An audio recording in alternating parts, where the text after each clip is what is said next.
میرا اور آپ کا وجود اگر اللہ کی مخلوق کے لیے نفع کا سبب نہیں ہے تو پھر ہماری زندگی کا کیا فائدہ؟ میں اپنے خاندان میں نفع بخش نہیں ہوں، آپ اپنے خاندان میں نفع بخش نہیں ہیں، آپ اس معاشرت کے لیے خیر کا سبب نہیں ہیں، میں اس معاشرت کے لیے خیر کا سبب نہیں ہوں، اس ملک کے لیے، اس قوم کے لیے، انسانیت کے لیے میں اگر خیر کا سبب نہیں ہوں تو مجھے سوچنا چاہیے کہ میں کہاں کھڑا ہوں، میں اشرف المخلوقات کیسے کہلاؤں گا؟ ایک درخت بھی چھاؤں فراہم کرتا ہے، آکسیجن دیتا ہے، پھل فراہم کرتا ہے، ذوق نظارہ کی تسکین کرتا ہے، اور جب کچھ باقی نہیں رہتا تو وہ لکڑی کا کام دیتا ہے، اور اگر وہ اتنا کمزور پڑ جائے کہ اس سے کوئی چیز نہ بن سکے تو پھر بھی مٹتا مٹتا تمہاری ہنڈیا پکا کے جاتا ہے، تمہاری ضرورت کو پورا کرتا ہے، تمہارے ایندھن کے کام آتا ہے۔ وہ بوڑھی بھینس جو اب دودھ دینے کے اور بچے دینے کے قابل نہیں رہی، اب اس سے تم کوئی نفع نہیں لیتے، لیکن وہ جاتے جاتے رخصت ہوتے ہوتے جو ہے وہ تمہاری غذائی ضرورتوں کو پورا کر کے جاتا ہے، اور اگر تم اس سے غذائی ضرورتیں پورا نہیں کرتے، تم کہتے ہو کہ نہیں یہ اتنا بوڑھا وجود ہے، تو پھر بھی اس کے چمڑے سے تم جوتے پہن سکتے ہو، تم اور چیزیں جو ہے وہ اس کے چمڑے سے بنا سکتے ہو، وہ اس دنیا سے رخصت ہوتے ہوئے بھی تمہارے لیے نفع بخش بن کے گئی۔ تو اگر ایک جانور اور ایک درخت اور اللہ کی دیگر مخلوقات اپنی رعنائیوں کے دور میں اپنے شباب کے عالم میں نفع بخش ہیں تو بڑھاپے کے اندر بھی ان سے نفع حاصل ہو سکتا ہے،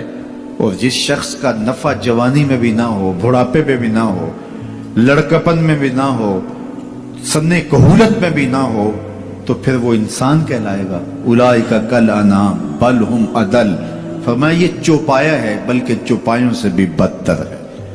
تو پھر وہ کیسا انسان ہے جو نافع نہیں ہے، جو نفع بخش نہیں؟ خیر الناس من ینفع الناس، لوگوں میں سب سے اچھا شخص کون ہے؟ یہ سوال ہوا، سب سے اچھا شخص کون ہے لوگوں میں؟ تو جواب ارشاد فرمایا جو لوگوں کے لیے نفع بخش ہے، جس کا وجود راحت کا سبب ہے، جس کو دیکھ کے دکھ بھول جائیں، جس کو مل کے زندگی اچھی لگنے لگ جائے، جس کی چھاؤں میں بیٹھیں تو آسودگی ہو، زمانے کی کڑی دھوپ سے بچ جائیں، جس کا وجود رحمت بخش ہو، جو لوگوں کی ہدایت کا سبب ہو، جو لوگوں کے لیے خیر کا ذریعہ ہو۔ اللہ کے محبوب علیہ الصلوۃ والسلام کے ایک فرمان کا مفہوم یہ ہے کہ خیر کی چابی بن جاؤ اور شر کا تالا بن جاؤ۔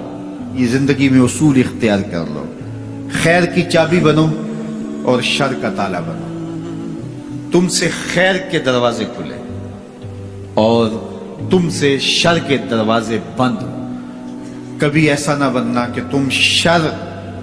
کی چابی بنو اور خیر کا تالا بنو۔ تم جہاں رکو، جہاں ٹھہرو، جہاں سے گزرو،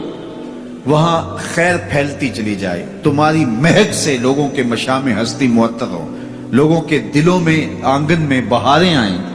کہ یہ شخص آیا ہے، گزرا ہے۔ تم ایک تازہ ہوا کی جھونکے کی طرح جہاں سے گزرو، اور تمہاری مہک سے لوگ دیر تک سرشار رہے کہ یہاں سے کوئی گزر کے گیا ہے،